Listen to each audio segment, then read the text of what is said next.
Welcome and good afternoon to the weekly meeting of the Rotary Club of Baton Rouge. Today is Wednesday, March 24th. We've got a great program in store for you today. Our speaker today, Maxine Crump, who will be introduced shortly, has got some great things to talk about today, some very informative and I think very timely. So we're excited to have her. Let me introduce myself. I am your club president, Shard Richard. And again, we welcome you. I'd like to begin our program today with an invocation by Laura Lindsay. Please join me in the invocation.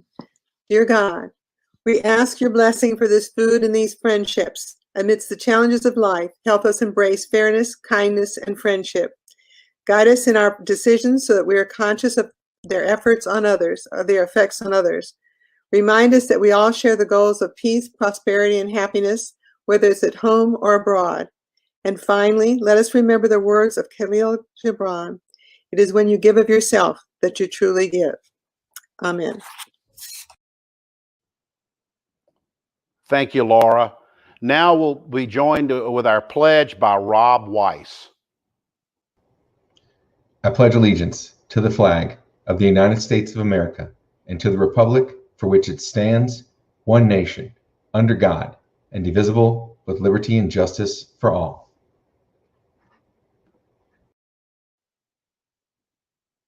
Thank you, Rob. Now let's hear our four-way test by Deborah Sternberg. The four-way test of things we think, say, and do. Is it the truth? Is it fair to all concerned? Will it build goodwill and better friendships? Will it be beneficial to all concerned? Thank you, Deborah. Now for a few announcements prior to the introduction of our speaker. I want to remind everybody, again, all eligible adults are now eligible to receive their vaccine shots. So I'd like to encourage our members and our friends and guests to please get out there, get your shot. We're making great progress as a club. And in fact, such progress that we are going to be going back live on April the 7th, back in Drusilla, where Representative Paula Davis will open our first return meeting back at Drusilla. There'll be a limited engagement number of people. I think 150 is our limit. We'll continue to be responsible, socially distanced, but we do believe we can accommodate everybody and expect a great turnout. Very much look forward to getting back to our new normal here at the club. Without further ado, I'd like to introduce Monique Scott Spalding to introduce our speaker today. Monique, thank you. Thanks, Shard. And I'm super excited to introduce our speaker today. Maxine Crump is CEO of Dialogue on Race for Louisiana. She attended Louisiana State University, where she became the first African-American to live in women's housing. Her career spanned from working in news, public relations, and media development. She worked as the first woman DJ at WXOK AM, the first Black DJ at WFMF Radio, and later as the first Black reporter at WAFB TV. She continues to break ceilings. Her volunteer leadership on the YWCA Board of Directors, where she participated in the National YWCA Racial Justice Training Program, led to her development of the Dialogue on Race Original Series program. This Dialogue on Race program ultimately led to the development of the Dialogue on Race Louisiana organization, with Maxine Crump as president and CEO. She has won numerous awards for her work to eliminate racism. She delivered a TED Talk at LSU in 2015 titled, "Why Not Talk About Race?" She has received more than a dozen awards from various organizations honoring her work from around race. Most recently, where she won the 2020 Addy Awards Mosaic Award and the Drum newspaper's 21 people recognized for their work in 2021. In early 2016, she learned she was a descendant of enslaved people owned and sold to Louisiana in a 1838 cell by Georgetown University. This is how she came to be born in Louisiana.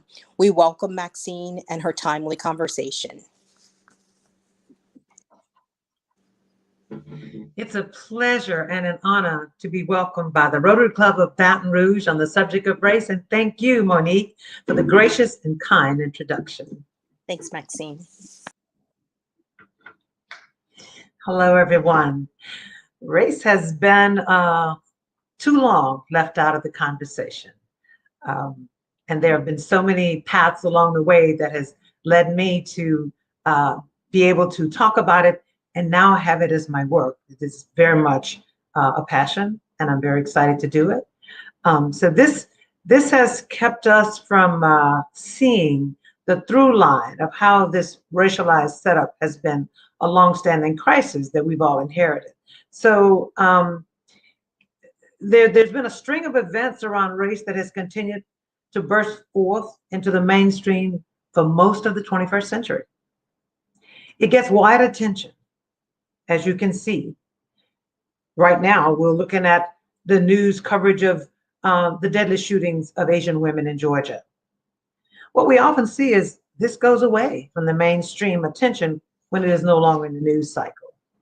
Racism is not an episode that happens and goes away.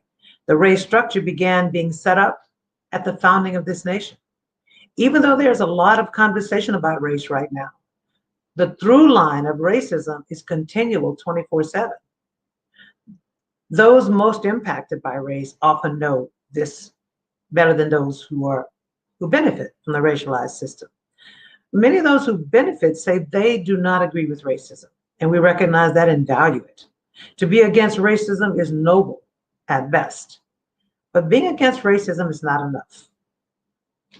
The racial arrangement has become entrenched over the centuries and is now treated as normal. With the awakening that we see now, that there are those who are willing to work to end racism, but what they want to know is, when have we done enough work? They want a measurement. So when is enough? Enough is when there is a shared vision of a non-racist society, and there is enough understanding that this current racial arrangement has been inherited by all of us. And we will know that when there is enough understanding of the cost to everyone. And then we will see a tipping point that will eliminate racism from the American society. Yes, just like elimination of smoking in public places led to a tipping point, and now smoke-free public places have wide acceptance. To expect to breathe clean air in public spaces has now become normal. It's normalized in our society. Even smokers agree that it makes sense to assure clean air for those in public spaces. That is the future of this country around race, and it will become the future of this country around race. The tipping point is inevitable. We are heading toward it, and you can be a part of this necessary change. What kind of country, state, city do you want to live in? You're here to hear about that, and I will not let you down. In the Dialogue on Race original series, we use a TED Talk by Warnie Reed entitled A Framework for Civil Discourse Around Race and Racism. In it, he says, often when people see how serious racism is, they say, well, what are we going to do about it? Reed says, not so fast. In order to find an effective solution, we need to clearly define what it is we're talking about. Therefore, for those who have not participated in the Dialogue on Race series, and for those who have, I will define the terms used in the Dialogue on Race series. And whether you have been through the series or not, it's a good time to join the series again. Times are changing, and Dialogue on Race changes along with the time. So coming back in the series, if you've already been through it, you will find some new experiences. Now, about defining the terms, when two people are using the same term, and each one of them have a different understanding of what they're talking about with that term, the conversation can become problematic. So I will offer some terms that's used in the Dialogue on Race original series. So I will start with the slideshow.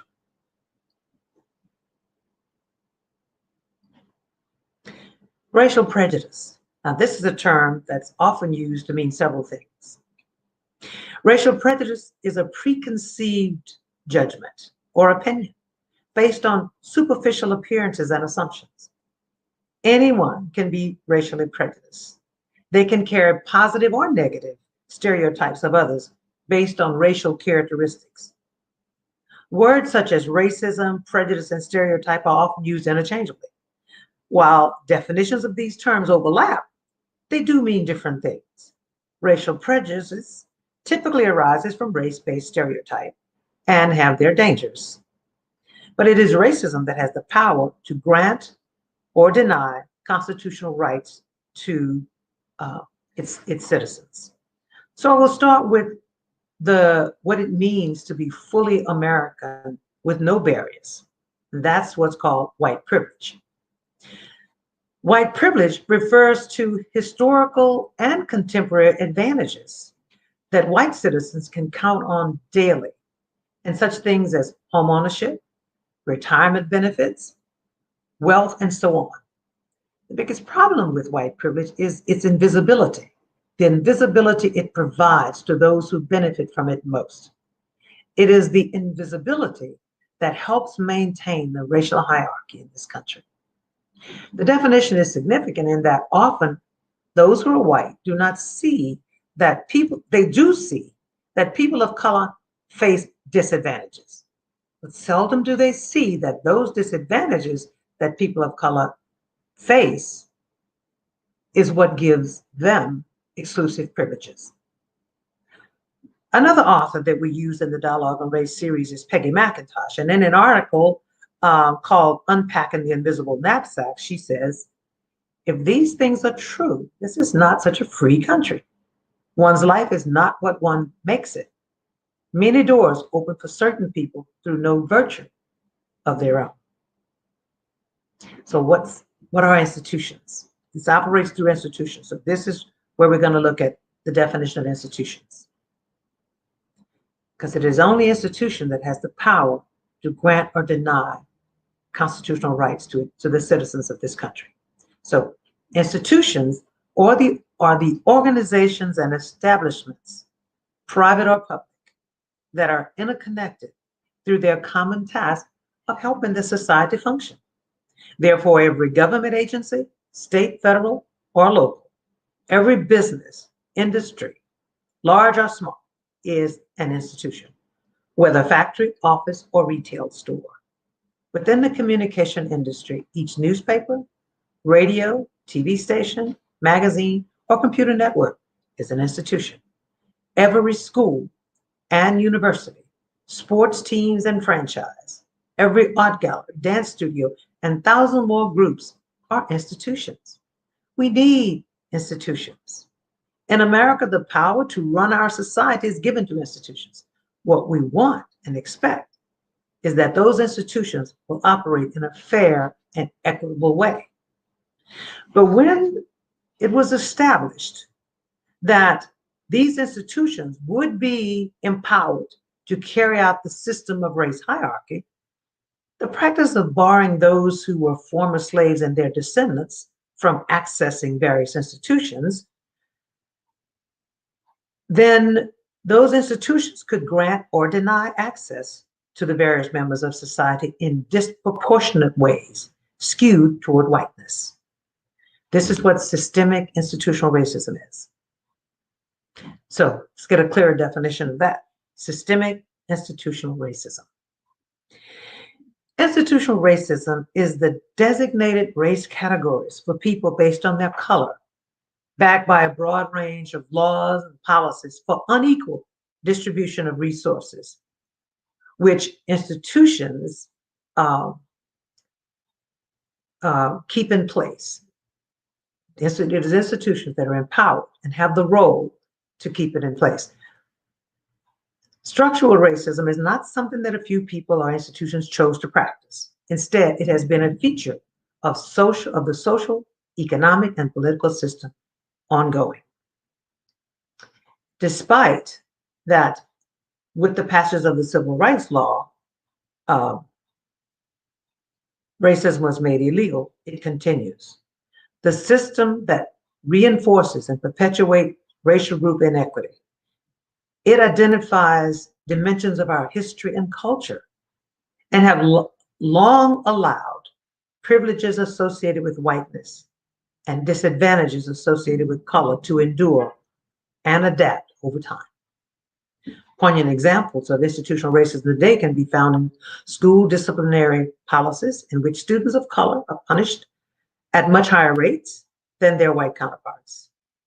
In the criminal justice system, looking at the disproportionate mass incarceration of people of color, it's evidence of that disproportionality. And within many employment sectors in which day-to-day operations, as well as hiring and practices, can significantly disadvantage workers of color. A stated value of the United States is the belief in freedom and equality. So if that belief and the passage of the Civil Rights Act, and still racism is operating, it says that equity is not an established ground in the United States yet. So that's when we need to look at racial equity. Racial equity refers to what a genuinely non-racist society would look like. In a racially equitable society, the distribution of society's benefits and burdens would not be skewed by race. In other words, racial equity would be a reality in which a person is no more or less likely to experience society's benefits or burdens just because of the color of their skin. We have not achieved racial equity. In fact, I looked for a visual of what racial equity might look like, and I saw where it stopped. We've got to first end racism. And the institution, okay, so now let's look at institutional racism, because the institutions are still operating, because when the law was passed that said it's illegal, institutions were not asked to change their practices. They were not monitored to see if they were. There was no measurement to say that this had ended, and it hasn't ended. Much of it is unintentional and unconscious. So we're going to look at individual racism, because that's something people ask about a lot.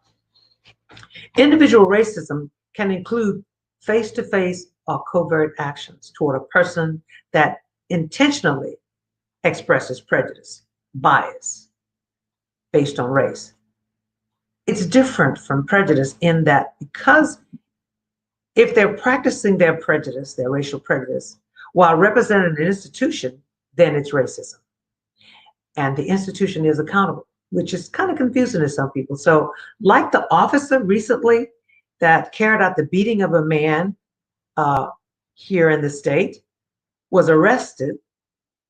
He was beating a man that he was taken into custody, and he sent text messages bragging about it. And so the department found out about it, and they didn't decide that it was just a prejudiced officer. They took action, and he was fired.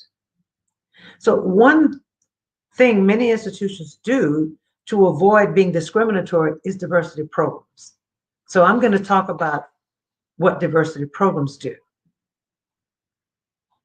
So diversity.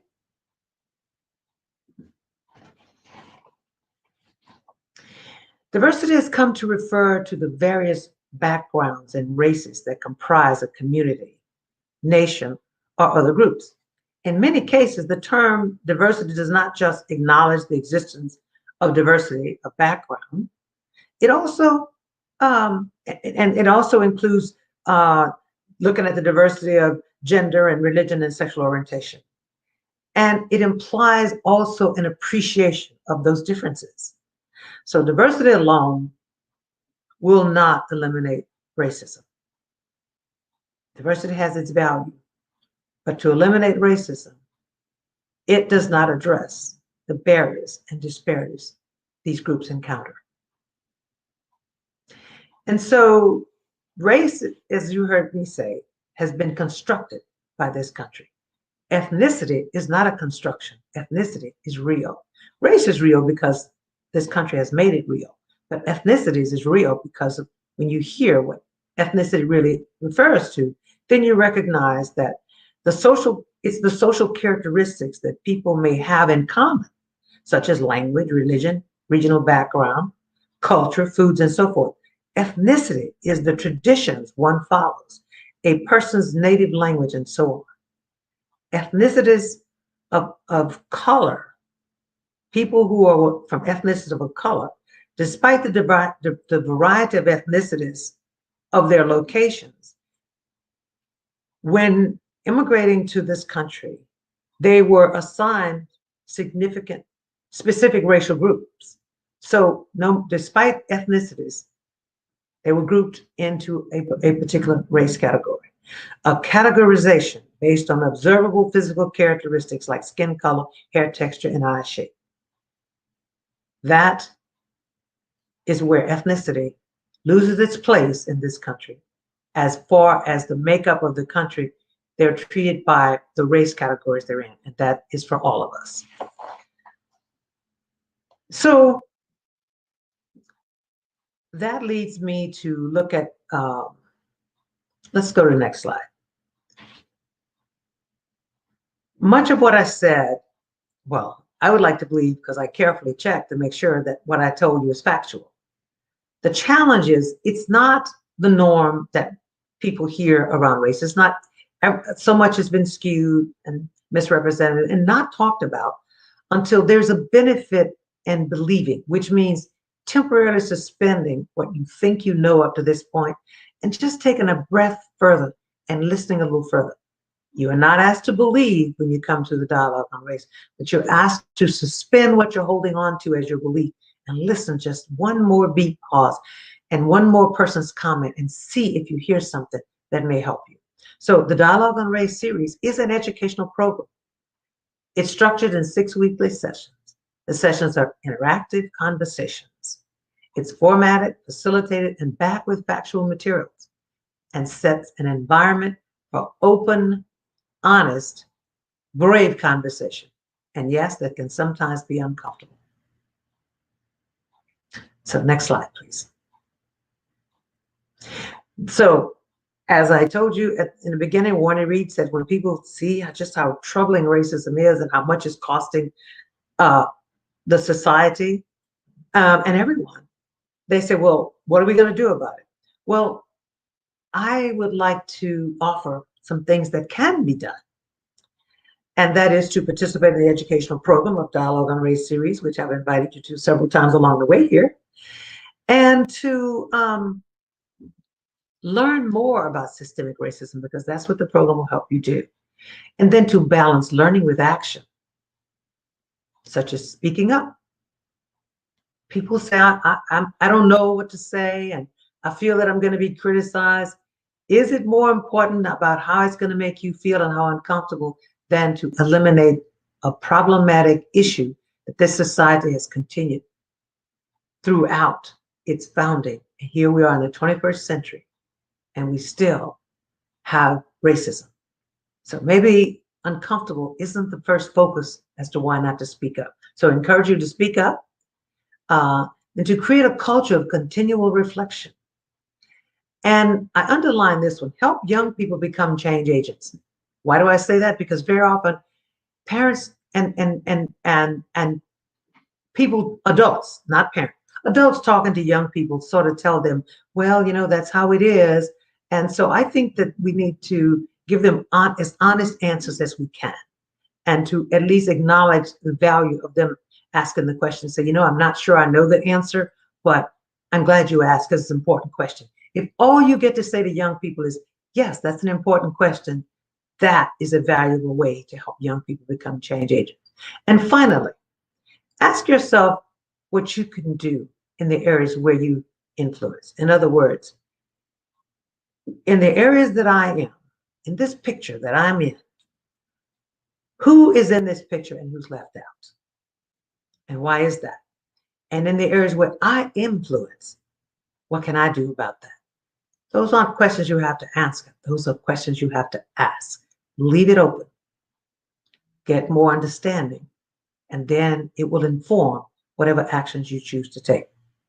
So because people feel that, well, what can I do? And I said, within the context of your own talent and sphere of influence, that's where you can determine what you do. So I'm going to offer one more slide, but I want to tell you about it before I offer it. I'm going to offer you Jean Baptiste from Louisiana, that you've seen on the Stephen Colbert show on a regular basis as his nightly band. And we're all proud of that as Louisianians. He has explored and developed, or should I say, what is the word? Arranged the national anthem to be more inclusive. And he has added to it Black national anthem. And I believe some popular rock notes. So as you listen to it, his attempt here is to make the national anthem more representative of the citizenry of the U.S. And hopefully this time, unlike when Jose Feliciano did it, and he was banned for a long time for messing with the national anthem, this time I believe that Jean Baptiste is going to find a more acceptable audience. So let's hear Jean Baptiste doing the national anthem. You don't have to stay.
That, if you know the Black national anthem, you can hear the bed underneath, you can see with the guitar, the rock and roll notes, and the national anthem itself still stands as the bedrock of the quality of what he presents there.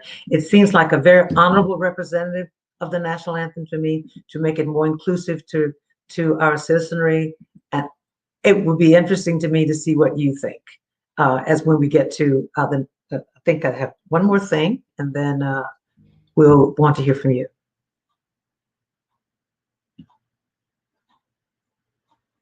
All right, so I just want to encourage you to ask yourself, what was one valuable, meaningful statement that you took from the presentation? And what is one brave statement that you can allow yourself to think of? You don't have to answer this for me. It's just, this is what I invite you to say. What's one thing in that presentation that really was meaningful and valuable to me? And what is one brave statement I can make that maybe I've not made before, just in your head? And so now I'd like to hear your comments and your questions. So thank you. Thank you, Maxine. What a very thought-provoking, wonderful presentation. Certainly opened my eyes, and I'm sure many people's eyes, to some of the questions that we have of today. In your introduction by Monique earlier, one of the things I'd like you to expand upon, if you wouldn't mind taking a moment to do it, is you yourself are a trailblazer here in Louisiana as the first African-American female to be admitted, actually living in a dorm at our state flagship university, LSU in Baton Rouge. Can you talk a little bit about some of that experience and how that influenced you to do what you do today? What brings you to this place? What I will do is say, in the context of being admitted to LSU and in the context of living in the dormitory, it was all a part of the results of the passage of the civil rights law that my family and other Black families of Louisiana had the tax money had gone to support a public university that was exclusive for white students. So I was more in the thought of the context of the changes that was going on around the country, and that young people my age were making moves that were getting really horrible, harsh pushback, like beaten, like James Meredith and people like that when he tried to enter Mississippi. So all of the experiences I had at LSU, although racialized in many ways inside of the university, because it was just a matter of getting in the door, but I made the most of the experience, and I think LSU, in its attempt to safeguard me from the harshness that might have taken place. In the dormitory, I was put in a small dormitory in a private room with students from the North and California area, international countries, and in fields like art and music and theater. So it seems like they were surrounding me with less trouble, and I had less trouble. So, but I definitely experienced the racialized setup at the university. It didn't dawn on me that I would even think about going after cheerleader or Miss LSU, and maybe a whole bunch of other students never thought of that either. But I knew that part of it was I didn't come there to be able to benefit from everything that LSU offered, because in the first year I didn't think that would be possible. But one of the things that came out of that for me was I saw what it's like to be a full American citizen when I watched the white students on campus and how they moved about naturally in America. So that's what my dad had told me the Constitution promised to all of its citizens. And it was great to learn from that experience what I could do to help move that forward. That's fantastic. When did you first learn of the historical perspective of your family and the sale by Georgetown to where you and the entire community populated? When did you first become aware of that in your life, and when was it something that was part of the dialogue in your family? January of 2016. 2016. Wow. Knew nothing of it before. We knew we had a descendancy. We knew some of the things, but the way it had always been talked about, I thought that was so far in the past, and people kept saying, no one can find those records. But when the students at Georgetown stood up after Michael Brown's shooting and said that, that they are attending a university that honors people who sold enslaved people, who owned and sold enslaved people. And one alumni raised the question of where are those descendants? And the university didn't have much of an answer until there was some digging, and he found out that they did have records of the sale and the descendancy. And so he hired one of the best genealogists in the country, who's here in Louisiana, Judy Riffle, and she was able to find the descendants because of the fact that those who were enslaved, the Catholic Church owned Georgetown, and so they made sure that those who were enslaved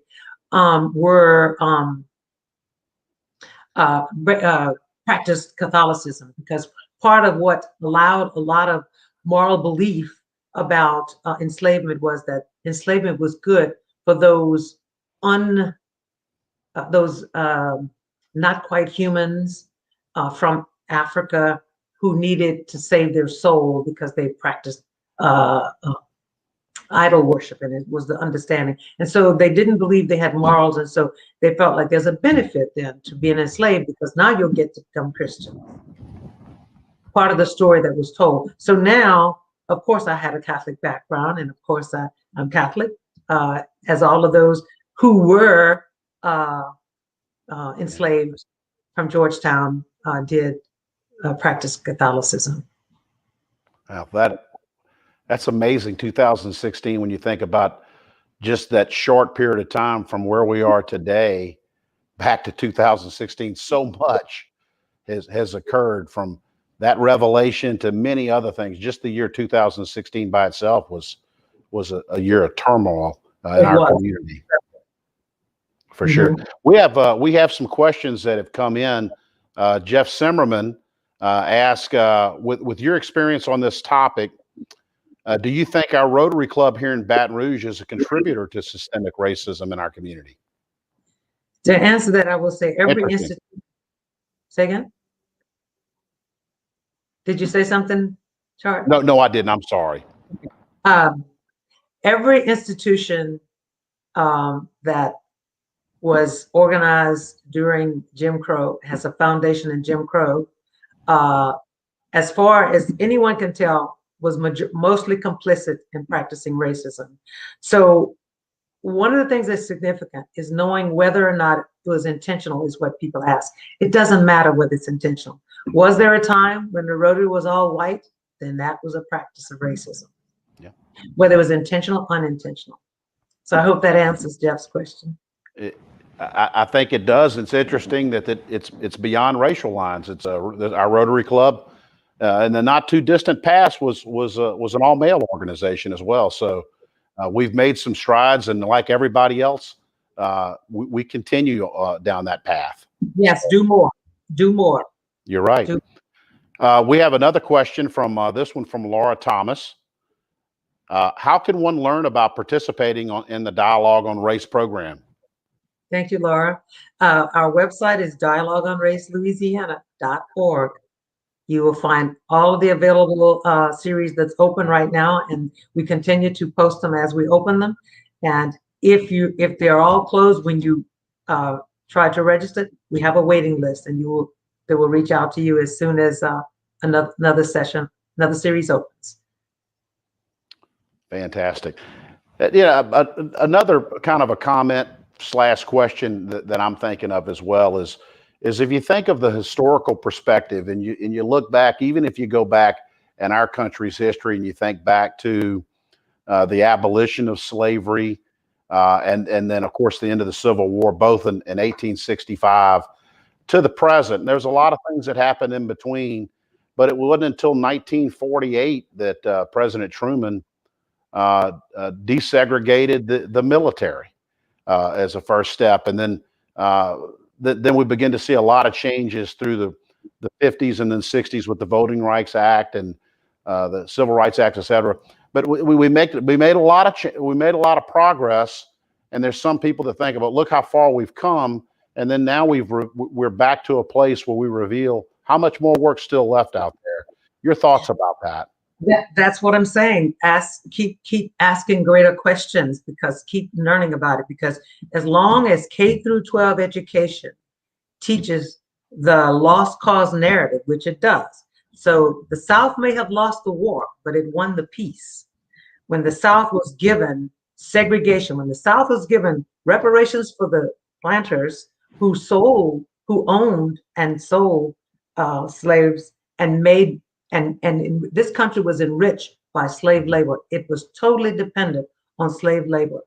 And so those planters who served the country to enrich the country, make it the world power by 1860s, second behind Britain, then those planters were, after the system was ended, they got reparation. And then they were given Jim Crow laws, because those who were white said, you have told us these are not quite humans, and now you want us to live with them. And the country gave them Jim Crow laws. We will make sure that they will not be in the space where you don't want them. And that was what Jim Crow laws did, lasted 100 years. And so you ask yourself, why would we think the things that have been done in the past are enough? We keep asking ourselves, let's get a clear understanding of what we're dealing with. let's look for the facts. There are measurements. People say there are no measurements. We can measure racism. There are many studies that prove racism and prove its existence and prove its continual existence. And even if you say the disproportionate mass incarceration, can you really just say, well, they did the crime, that's why they're there? You have to ask yourself, look at it deeper. And who's benefiting by over incarceration of people who are Black without asking further questions? What's really going on? We need to ask deeper questions. We need to keep speaking up. Great comments. Thank you very much, Maxine. One of the things is we continue to, you're such a great ambassador to our community, our state, all of those. We thank you so much for your contributions.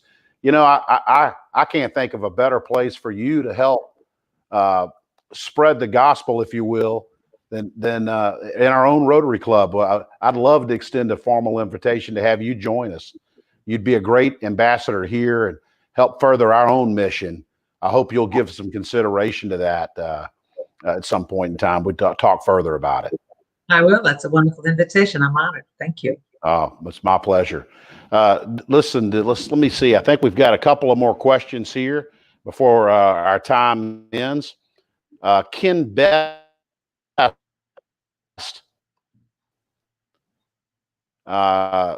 says Okay. to do. I see the a question. Yeah. Well, here's the thing. The quote Black resistance. I think most people kind of know that there's a history of disproportionate racism in healthcare and disproportionate misuse of African Americans in experiments going back to the enslavement. The second part is one of the things that could be misleading now is the number of Black people not getting COVID shots may not just be resistance. They have now found that these numbers could be misrepresented, that much of it may be lack of access, which they're working on now. And as the access is opened up, maybe we will not continue to see resistance. So those numbers that we're seeing so far may not be totally accurate. That's not an opinion that has come out recently. Hey, we have a comment that's been made by our new committee member chairperson, Barbara Oughton, which I think is timely. It's one of the things we just talked about is, as new member committee chair, we welcome all ethnicities and invite members to nominate candidates of all races as we become more representative of our population. That's exactly the message that we're trying to convey. You stoked that you can see that with some of the comments, and I'm sure some of the takeaways here that you've struck right at the heart of it here. So again, you know you're doing your job when you get that kind of response. Yes, thank you. And keep doing it and do more. That is my new motto to companies, because I've experienced over the years of doing this that people tell me how good they are doing it. Now my new message to everyone who's doing it is do more. As long as we still have racism, keep doing more. I'll leave us as we close out today, Maxine. I'll leave you. Ask us to take away a comment or a statement, something that was bold for me. And as you opened up, you talked about, boldly said, we will end racism in the country. And I love it. I mean, that's the heart of everything that this is all about. You very boldly stated that. And I think that's the message that I take away. This United States of America will become a non-racist society. Well, there's nothing else to be said. That is fantastic. Maxine Crump, it is a joy and a pleasure to have you with us today.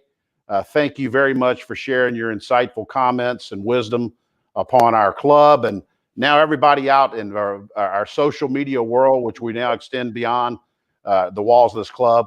Thank you again for joining us. We wish you a very great day and a wonderful week. My pleasure. I want to thank everybody today. I hope that everybody took away from this presentation what I did, just a level of optimism, work to be done, so much to be done and understood, but certainly optimism. And Maxine is a great ambassador to be able to share those thoughts. So we thank her again for her comments today. I have a few more parting comments as we close out today. Again, next week, Wednesday, March the 31st, we'll have another program. Our featured speaker is Jill Garner. She'll talk about champion